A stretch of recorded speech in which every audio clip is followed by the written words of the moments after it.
indígena Mestre Robson Miguel, para ministrar essa palestra show sobre saúde, formas de prevenção, tratamentos e curas indígenas. Juntamente, na oportunidade do lançamento do seu livro polêmico, chamado Índios, uma história contada pelos verdadeiros donos do Brasil. Além de historiador indígena, o mestre Robson Miguel é um dos principais nomes do mundo quando o assunto é violão. Tornou-se referência mundial, tendo seu nome presente em mais de 100 países. Conquistou o título de primeiro violonista do ranking mundial, título otorgado pelo Círculo Violonístico Europeu de Madrid, Espanha, a terra onde nasceu o violão. Ele é capixaba, cafuso, mistura de índio guarani com negro, e nasceu na região de Mangues, do antigo agrupamento de índios Alibis, Guarani de Vitória do Espírito Santo. É membro do ocupante da cadeira de historiador indígena do Instituto Histórico e Geográfico de São Paulo e Instituto Biográfico do Brasil. A proposta desse livro é reescrever a verdadeira história do nosso Brasil, incluindo a voz dos índios, que novamente eterniza-se na forma escrita. Com vocês, o cacique e violonista Robson Miguel. Na verdade, essa não é uma palestra para se ouvir nem se assistir. É uma palestra para se sentir com o coração. Então, nesse momento, nós todos aqui, num país chamado Brasil, né? Que na verdade seria Pindorama, nome mais bonito, aos certos, nós devíamos ser chamados de pindoramenses, porque já tinha um nome nesse local antes. Esse negócio de Brasil, brasileiro, foi tudo inventado, coisa de gente lá da Europa, né, eurocêntrica, e se perdurou ao longo dos anos, se popularizou, e é difícil a gente agora cortar esse cordão musical de mentira e entrar com a verdade. Porque como a mentira é muito divulgada, é tão complicado que até a verdade tem dificuldade de desbancar uma grande mentira, né? Tem que se trabalhar muito. Mas a verdade é que a nossa história, que está ligada diretamente a esse nome chamado Brasil, ela tem um grande erro. Todos devem conhecer esse mapa. Eram 6 milhões de almas humanas. Tem que provar que o índio é humano, alguns acham que não é, alguns pensam que o índio é um ser inferior, alguns têm medo do índio, dizem que é um bicho, que é selvagem, né? E então, esses portugueses, quando chegaram aqui, eram contados 6 milhões de indígenas, acredita-se que mais, porque até eles estão encontrando na região da Amazônia Legal 37 povos indígenas catalogados que nem sabem que o Brasil existe. Então lá estão na época de Cabral, achando que nada está acontecendo lá de cá. Foi feito até um consenso entre as lideranças para ver se deveriam ou não entrar em contato com eles, e por unanimidade todas as lideranças disseram não, para não acontecer o que aconteceu com os demais. Não deu certo. Mas, na verdade, eram 1.300 quase etnias ou nações. Eu disse nações. Mesmo jeito que você vai na Nova Alemanha, França, Espanha, Portugal, Itália, feminino, costumes diferentes, Japão, China, Coreia. Aqui também tinha Tupi, Guarani, Pataxó, Bororó e Yanomami, falando mais de 1.000 línguas. Hoje a situação do índio no Brasil é uma vergonha constrangedora. Que eu não sei por que os direitos humanos internacionais nacionais não se atentaram, eu não sei por que essa informação não chegou em todas as academias, escolas, desde a base primária, que os indígenas, ao longo de 506 anos, sobraram menos de 5%. O total de indígenas do Brasil não é essa mentira contada pela presidência Dilma Rousseff no último IBGE, que devido à autodeclaração de negros, estabeleceu para dizer, eu sou negro. Alguns estão falando 100% negro, né? Mentira. Não existe no Brasil ninguém que tenha nascido aqui que seja 100% negro. Negros são esses que estão chegando lá na África agora, aqueles narizes chatos, aquela cor que o perto deles sobrou do azul. Falando a mim de lá. O que diz ser 100% negro aqui não conhece a cultura africana, nunca esteve na África, não sabe o que é viver lá, não sabe como vive aquele povo, o que eles comem, o que eles falam, e e disse, sou 100% negro. É preconceito. É uma frase preconceituosa. Não vai se fala da inclusão social, da igualdade racial, o que é igual não é diferente. Se fala de uma lei de igualdade, é olhar para alguém loiro, olho azul, e ver que para Deus só tem uma raça, a raça humana. Independente de ser branco, negro, índio, japonês, oriental, não existe diferença de cor entre seres humanos, porque existe só uma raça humana. A cor menos importante possível, vocês vão ver. Mas deixa eu estar que quando eles chegaram aqui, desses 6 milhões, esse relatório que diz que são 869 mil indígenas, é que está incluindo os que vivem na cidade e que se autodeclararam índio.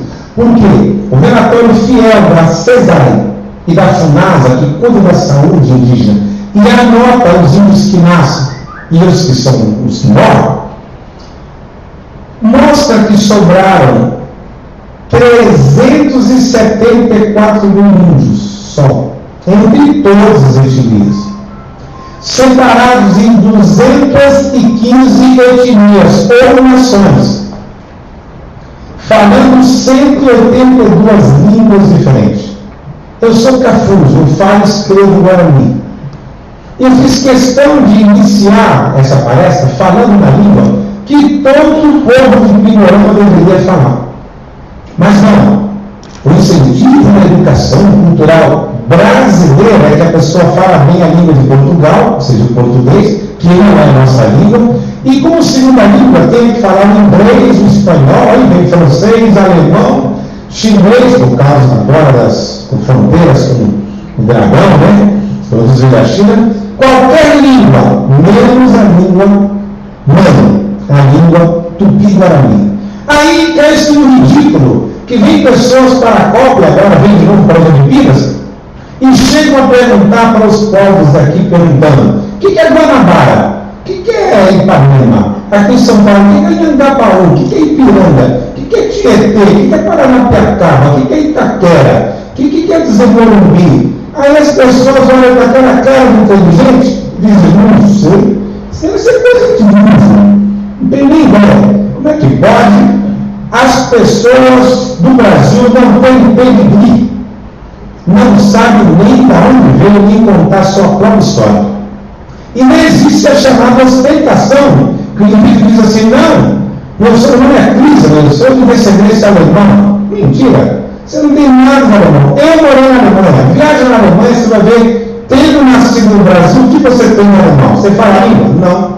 Conhece chucrutes? O que é isso? Comida típica de lá? Não. Você conhece a arquitetura da Alemanha? A gente mostrar uma foto lá, você identifica a diferença de Alemanha, Austrália e Bélgica e Suíça? Não. Ué, então você tem um alemão, só o sobrenome. Eu sou de descendência francesa, outro portuguesa. Esses alemães deram um péssimo exemplo. Fizeram o segundo mundo, provocaram guerras, morreu muita gente. Os franceses também, que da Alemanha parte, se acharam, fizeram o segundo mundo, fizeram guerra. Os espanhóis nem falaram lá, vários aqui de sangue, acabaram com Texas, os índios Apalaches, por isso que Texas, Paraguai, Uruguai, México, Bolívia, Colômbia, Peru, Chile, falam espanhola, e agora eles ficam lá lutando para identificar o que quer dizer aquelas simbologias dos índios incas, dos maias, mataram todos, e estão fazendo o mesmo com os índios que já estão vivos. Ninguém vai lá perguntar para o índio o que ele pensa dele mesmo, como é que ele entende a sua língua, vamos aprender o que eles, de onde eles vieram, de onde eles acham que eles apareceram aqui, como? State de Bering, o que é isso? Ninguém quer saber. Depois que morre, o último, o penúltimo falante, porque o último ficando, não tem ninguém conversar. Mas um monte de antropólogos, historiadores, tentar descobrir o que é que esse povo pensava, o que fazia, de onde veio. Então, o erro começou aí. Nem os próprios portugueses se permitiam ser chamados de brasileiros. Porque nessa época de 1500, o Brasil era colônia de Portugal. Aí, nunca os indígenas tinham feito uma degradação ambiental nas costas e centro-oeste do Brasil como essa, cortando a madeira vermelha do pau-brasil. E essa leva de índios escravos que foram obrigados a cortar o Brasil essa cambada aí que os portugueses chamavam deles de os brasileiros, ou seja, os cortadores de pau-brasil. Porque o português mesmo não se achava brasileiro. Eu sou português. Brasileiros são esses aí, ó, que cortam para nós o pau-brasil. Lembrando que toda palavra do Aurélio português, até o dicionário que já se chama da língua brasileira, que termina com o sufixo eiro, é sempre relativo e sinônimo de atividades não acadêmicas e profissões inferiores. Carvoeiro, sapateiro, pipoqueiro, pedreiro, até engenheiro, tudo que termina com eiro é inferior. As profissões nobres que tem lá, corista, cientista, jornalista, né? Terminava com isso. Então, até hoje, nós continuamos sendo identificados por uma profissão que brasileira não é nome de nação. Nome de nação é Itália, italiano, Espanha, espanhol, né? China, chinês, japonês. Esses nomes são de nações. Agora, brasileiro é cortador de pau-brasil. E aí, como já cortaram todo o pau-brasil, não tem mais pau-brasil para cortar, que está na lista de extinção, está cortando o cedro, cortando a araucária, queimando a Amazonas, acabando com tudo, porque esse espírito degradatório ainda perdura no DNA de um povo chamado brasileiro, que deveria ser chamado pindoranenses, que aqui era chamado de pindorama. Pindor quer dizer palmeira, rama quer dizer futuro. Espiritualmente, não é como você chamar palmeira futuro, fica sem sentido, não é a terra prometida, é o paraíso. Aqui já foi sim o paraíso. E tudo começou aqui, ó, quando eles perceberam que os indígenas pintavam com umas cores extremamente vermelhas, que é a cor difícil de entrar da natureza, então que não sabia de onde. Aquela madeira ali, cor de brasas no Brasil. Então cortaram, aí começou então o tráfico do pau no Brasil. Passamos em frente então, os indígenas já tinham suas atividades físicas, espirituais, sociais e culturais, sem precisar e nem depender de qualquer interferência da cultura eurocêntrica. Como é que tudo começou? O índio não é besta, o índio não adora a lua. Ele adora quem criou a lua. Ele não adora sol, ele não é besta. Ele sabe que a lua muda seu formato conforme o sol ilumina o dela. Ele não é idiota. Quem diz que o índio tem sabedoria inferior? O índio diz assim: eu não preciso ver Deus, nem preciso ver a onça para saber que ela passou aqui. Aonde a onça passar, ela deixa seus sinais. Onde Deus pôs a mão, ele deixou seus sinais nos pássaros, nos rios, nos mares, tudo para um indígena precioso. Um montão de água preciosa, assim como uma simples gota de água que cai numa folha, para ele lembra o Criador. E ele sabe que Deus deixou primeiro os animais para serem os nossos professores. Toda sobrevivência de copia do animal. Que animal bebe, o índio bebe. O animal come, o índio come. Se a fruta for vermelha, atraente, no bicho morto, o índio não come, que é veneno. Mas ele entende que a terra é assim, sem forma e vazia. Muitos abismos. E Deus deu uma reformada na terra. Primeiro plantou a erva verde. Não existia gente ainda. E parece até com a Bíblia, mas é igual. Aí Deus, antes de fazer os homens, fez os animais para serem os seus professores. Ou seja, até a construção das hortas indígenas, das casas, a cura das ervas, como chegando na área da nossa palestra, ou os venenos que são necessários extrair de determinadas larvas, todas Deus deixou na natureza. Deus deixou todas as ervas de saúde e de cura. Porque o índio entende que nesse universo grande de Deus, Deus também criou o mundo dos espíritos. Ou seja, o espírito é a energia que move. Existe o espírito das águas, que produz seres viventes, produz os peixes. A Bíblia Sagrada diz que Deus deu à água o poder de criar. E não é Deus, é a água mesmo que cria. Você põe a água lá, nasce a abelha. Se você cair a besteira, o mosquito cai lá. Os pássaros também têm sua função, ou seja, existe o espírito do vento, o espírito das águas, o espírito da terra. Se você queimar toda a floresta, espera uma semana, que já vai nascer ali algo do mar, e logo ela se recompõe, porque a própria terra tem seu espírito de se auto-recompor. Por isso que a Transamazônica não deu certo. Não precisa ninguém ficar bombando água lá embaixo do oceano para a água sair em cima de uma cachoeira. Deus já deixou a própria terra com o seu poder de pressão e com recomposição. Era a mesma que estava falando. Índio acredita em tem religião? Índio não tem religião, tem espiritualidade. Religião tem uma, espiritualidade tem uma. O índio acredita também que existe Yanderu Eté, que é o Deus Criador. Para nós, Deus não tem nome, é só Yanderu Eté, quer dizer, o Criador. E qual é o nome de Deus? Não tem nome. Curioso, né? É um Deus sem nome. Por isso que o índio não faz imagens. Quando ele está adorando a imagem de um pajé antigo, ou de um pássaro, ou ele faz até os moleques para vender artesanato, para ensinar as crianças o cuidado dos animais da cultura. Mas o índio não canoniza pessoas, ele não pede nada à lua, não pede nada ao sol. Ele acredita que a lua interfere na mulher, na menstruação, nos peixes, na pesca, no corte de cabelo. Ela dirige a espiritualidade das mulheres e o sol dirige a espiritualidade dos homens. Vamos ver isso lá para frente. Então, o índio acredita que a região seca do Nordeste já foi mar. Porque lá os índios Cariri Chocó já encontraram fósseis de peixes, carabujos, caracóis, que eles sabem que só tem no mar. E por isso eles têm certeza que o mar já esteve ali. Agora, da onde vieram os povos indígenas, então? A ciência comemorou 12 mil anos a ano de existência dos povos indígenas da América, comprovado pelo carbono 14. Mentira, mentira, mentira. Mentirosos!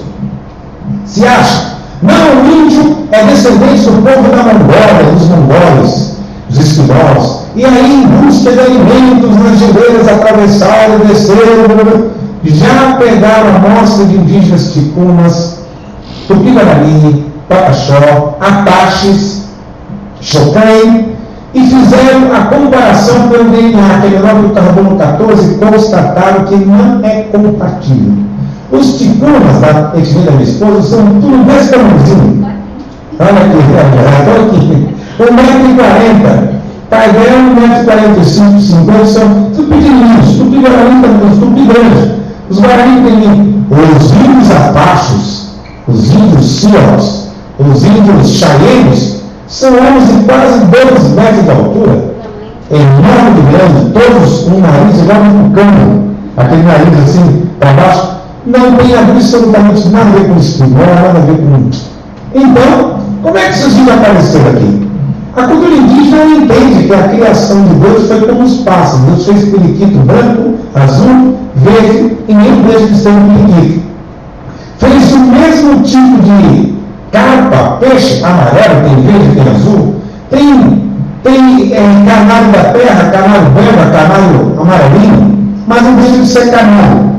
E a cultura indígena acredita que Deus fez a princípio os homens. Não existe nenhuma etnia indígena, nem lá de cima, da região do Velho Oeste, até embaixo, esse nome Adão, Eva, na cultura indígena apareceu. Eles estão dizendo isso, mas falar de Bíblia num estudo indígena? Ué, por que não? Não foi a primeira coisa que os que vieram lá fizeram? Fizeram a Bíblia Sagrada para querer implantar o cristianismo. Então o Brasil identifica-se, independente de ser católico, espírita ou evangélico, identifica-se como um país cristão, né? Nem que seja de religião. Mas acredita, Jesus Cristo, meu Deus, né? Tem esse tamanho. E o índio acredita em Cristo, em Deus? Acredita em quê? Na nossa crença, a terra era isso, era uma pangeia, igual a Bíblia Sagrada diz que era uma porção seca, né? Também, a Bíblia também confirma isso, mas nós acreditamos que era assim. E aí, à medida que começaram a aparecer as primeiras levas de indígenas, agora vem uma parte bastante delicada. Segundo a cultura indígena, quero pedir licença a quem é católico ou quem é evangélico, Vou dizer o que é na cultura indígena. Deus tinha feito suas criaturas e deixou os animais para serem seus professores. E diz que nessa época os bichos conversavam com os animais, igual para nossa, tudo bem você, vem cá, vem. Onde você estava? Estava tomando banho e tal. Aí, tudo os homens aprendiam com os animais. Logo, onde é que você estava? Ela estava tomando banho e tal, tirou os filhotes, tudo bem. E aí, eram insetos, eram pássaros, todo tipo de animal que Deus deixou eram os nossos professores. Até que uma hora ele começou a se achar, não queria mais ouvir seus professores, aí Deus tirou do homem o poder de entender os animais. Por isso que a cultura indígena diz que o homem, sendo mais inteligente, tem um cachorro, anos em casa, o cachorro entende tudo que o cara fala, mas quando o cachorro fala com o cara não consegue, o cachorro só falta falar, mas não fala. Por quê? Quem desobedeceu as ordens do Criador foi o homem. Deus tirou do homem o poder de entender os animais. Isso é coisa de mim, hein? Para provar que isso é verdade, Deus deixou um único animal falando, um que não deveria falar. Ele escolheu um animal, que é o papagaio, com o bico todo, com a língua seca, cônica, deveria ser a onça, né? Que a cara igual a nossa, a língua igual a nossa, o cavalo, o cachorro, que não, Deus escolheu que menos tinha chance de falar e disse, esse eu vou deixar falando para provar que um dia todos os bichos falaram. Por isso que o papagaio fala. E assim era o paraíso, quando isso aconteceu. As ervas eram frutíferas, o homem comia, vivia feliz. As casas dos tupis-guaranis são copiadas dos animais, com seus professores. Eles ficaram observando que essa casa, os animais estudam os ventos mais frios para fazer de costa para não resfriar os filhotes. E aí os indígenas tupis-guaranis copiam também. Vão ver onde é que ele pegou esse barro. Ele pega lá a argila, tem esse barro argiloso, mistura com capim, e a nossa cultura mistura com sangue de anta. Não perguntamos agora como é que nós descobrimos isso. Isso é uma sabedoria ancestral. O sangue de anta é porque o bicho barbeiro, que é o tripado Soma Cruz, ele faz a casa justo onde é de barro. Por isso que os índios não moram de chave. Aí os bandeirantes bestas dizem que aquela misturação de dentro é coisa de índio. Fazer a casa de pau a pica com barro só e tá bom. Não demorava muito, a chave fazia lá o besouro a casa e logo picava, morria de chagas. Então, passando aqui, e outras casas também copiadas dos próprios cupis, os animais são os professores, que eles abrem um buraco em determinada época do vento, no calor, para refrigerar lá dentro e fazem um buraco embaixo para lá passar. É ar-condicionado.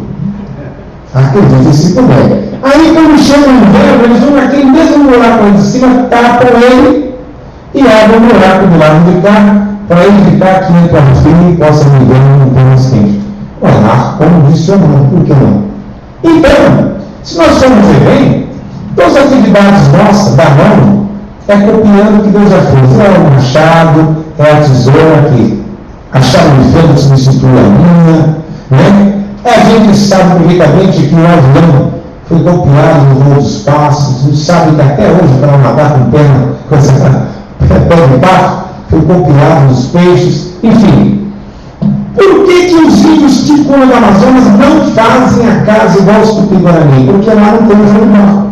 Então eles não aprendendo, mas eles fazem usando a técnica do tecelão. Eles fazem de várias trançadas, ou copiando o castor dos rios e lagos, e fazem outro tipo de morada. Assim também são os casamentos indígenas. Vamos lembrar na saúde? Agora nos pega. Na cultura indígena existem 4 tipos de casamento. Existe o casamento monogâmico, com uma mulher. Existe o casamento poligâmico, o homem com várias mulheres. Existe o casamento poliandrico, a poliandria, a mulher com vários homens. Também. ainda em nossos dias. Acredite se puder. Existe um casamento grupal dos índios carapalhos, que é 5, 6 homens com 7, 8 mulheres. Agora, um parêntese. Por que o cacique tem que usar um cocar com pelo de papagaio na frente? Com vários cerimônias de casamento, de batizado. Porque quando ele vem na comunidade, você tem que olhar para ele e lembrar que essas penas de papagaio representam o bicho que fala, a comunicação. E representa a ideia original da criação, que é o paraíso. Por isso que quando os portugueses católicos, sem preconceito, chegaram aqui, leiam as cartas pelas caminheiros e divulgaram que tinham chegado no paraíso. Porque viram crianças, perto de adultos e senhores, nus em total inocência. Os padres não aguentavam ver isso, ficavam doidos. E ver os índios que estão fazendo. É o paraíso. O povo vive lá tranquilo, bem, totalmente nu. É isso mesmo, Pindorama, a terra prometida do paraíso. Porque na nossa crença indígena, Deus deixou os índios atrasados, não na cultura, na tecnologia só. Para provar para os de lá que esse paraíso realmente não existiu. Os de lá que não acreditaram mais que existiu. Perderam a fé. Por isso que o Cristo apareceu do lado de lá. A Bíblia apareceu para lá, não precisou aparecer aqui. Ninguém pediu para vir para cá. Tá, veio. Bem-vindo. São nossos ensinamentos. Que na nossa crença, Jesus vivia muito mais no padrão da cultura indígena do que na cultura judaica. Os judeus são mais ligados à parte econômica. E na nossa ótica, não preciso questionar, porque a cultura indígena tem muito mais valores cristãos do que você pode imaginar. A cultura indígena não tem creche. Esse negócio que tem lá no Brasil, quero tanto ter um filho quando tem lá 2 anos lá na creche, vai para lá porque tem que ganhar dinheiro. Não, melhor não ter. A cultura indígena não tem creche. Não tem asilo de velho, velho, um filho das seus dias na comunidade. Quando alguém chora, porque não tem quem perguntar. E aí? Como é que fica? A cultura indígena não tem prisão. Não tem polícia. Não tem ladrão. Ser rico na cultura indígena é você ter tudo. É você não sentir falta de nada. Se você tiver uma vida, floresta preservada, não volta muito a comer, você é rico. A terra não é tua, não adianta pegar a terra e transformar em castelos, celulares, riquezas, fazer prédio. Não adianta.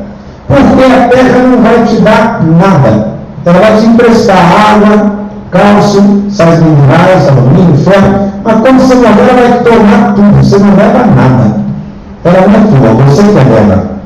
Então, a cultura indígena você tem que ser para ter, não ter para ser. Por isso que ela não tem classificação profissional, não tem vocação, não tem profissão.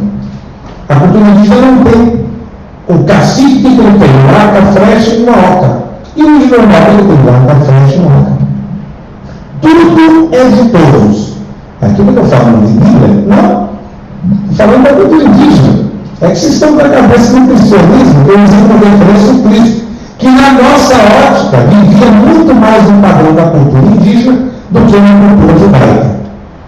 Porque para nós Jesus nasceu numa oca. E aí depois eu pensar, não, era. Vocês podem chamar de manjedoura, mas para nós é uma oca de palha, de madeira, de ferro, e no meio de bicho, no meio de um burro. Nunca vi uma história de alguém tivesse nascido registrado em bicho e fosse um nível espiritual. O Jesus foi. E a Bíblia diz também que Jesus não tinha endereço, é igual a um o pai dele tinha endereço, era um José, tinha carpinteiro, tinha uma casa, tal. Ele nada, caiu fora, viveu como índio. E não para aí. Ele disse que é para você largar a mão de querer dar mais valor ao material. Coisas são para se usar, pessoas são para se amar. Hoje em dia as pessoas amam o celular, amam o carro. Mata o outro porque amassou o carro dele, porque quebrou o celular, dá um tiro, ceifa a vida da pessoa, porque ele acha importante amar a matéria e ignorar o ser humano. Então, coisas são para se usar, mas pessoas são para se amar e respeitar. Na cultura indígena não se conversa com criança em pé, só agachado, porque um dia eu fui criança também. A cultura indígena, além de não ter polícia e não ter ladrão, não tem estupro. Não. O uso de pegar, mesmo que o uso sem uso de pegar onde a força, não tem isso. A cultura indígena não tem lei. Não tem mais. Não tem. O índio, mas a vida inteira, eu fui no Jô Soares uma vez, estava numa entrevista de cacique, tentaram me pegar. Um cara lá, todo com cocada, rigorando, gritando, dizendo carnaval. Peraí. O branco ia o carnaval, colocar cocada, ele não vira índio, ele está fantasiado de índio. Assim, como na cidade, minha esposa, se colocar no celular, numa roupa que ela é médica, trabalha no Hospital de Santo André, nutricionista, se formar em ciência de medicina, né? Então, vai poder. Ela está fantasiada de branco, mas ela é índia. Assim como também aquele cara que apareceu lá, ele estava fantasiado de índio, mas ele era gay. A cultura indígena não tem lésbica, sem preconceito, né? Não tem estupro. E aí, como é que fica isso? Ela entende que a pessoa decidir ser gay na cultura indígena, ela está cometendo um pecado que não tem como o cacique resolver, que não é um pecado cultural, não tem como o pajé resolver. O pajé é feiticeiro, ele é um curandeiro, ele é um raizeiro, ele é um médico, está conduzindo o hospital. Entende-se que o cara que quer ser gay, ele está cometendo um pecado contra o seu Criador. Ele está dizendo para Deus, que negócio é esse? Eu sou mulher, você me fez no corpo de homem, agora eu tenho que ficar todo tempo mentindo, fazendo uma voz que não é minha, fazendo um presente que não é meu. Tenho que ficar todo o tempo agora mentindo para mim mesma, afirmando a voz, e parece que eu não tenho mais tempo de produzir, eu tenho que ficar todo o tempo assediando. Essa é a visão da cultura indígena. Por isso que lá, nas aldeias tradicionais, se a pessoa rebolar, vai para o espírito mesmo. Porque cultura não se discute. Se ouve, aprende, se aceita ou não. Você pode não aceitar no depoimento por pré-conceito. Pré quer dizer antes. Conceito você tem naquilo que você conhece. Então, o preconceito é um julgamento prévio daquilo que você não conhece. Por isso que quando duas culturas eurocêntricas e indígenas se encontraram, cada uma tentou interpretar, julgar os costumes da outra, criando um julgamento prévio, um pré-conceito que perdura até os nossos dias. Então, daí, o Cristo nasce numa obra, no meio de bichos, não tem endereço. Ensina a pessoa a virar índio. Os discípulos, quando se converteram, viraram índio. Começaram a vender tudo, repartir tudo entre todos. É o que ele faz. Pega uma caça lá na dele, ele traz para alguém e vive a fome. E não para aí. Diz a história, é melhor pegar o violão, que Jesus era vivente de uma aldeia. Não, aí já é demais. De uma aldeia chamada Cesareia de Samaria. E diz que ele era de uma tribo também. De uma tribo? Que tribo? Uma tribo de Judá. Peraí. Um cara que nasce no meio de bicho, numa horta, ensina você a viver uma unidade comum. Comunidade. Pega-se toda a comunidade, mas o preconceito fala mais alto.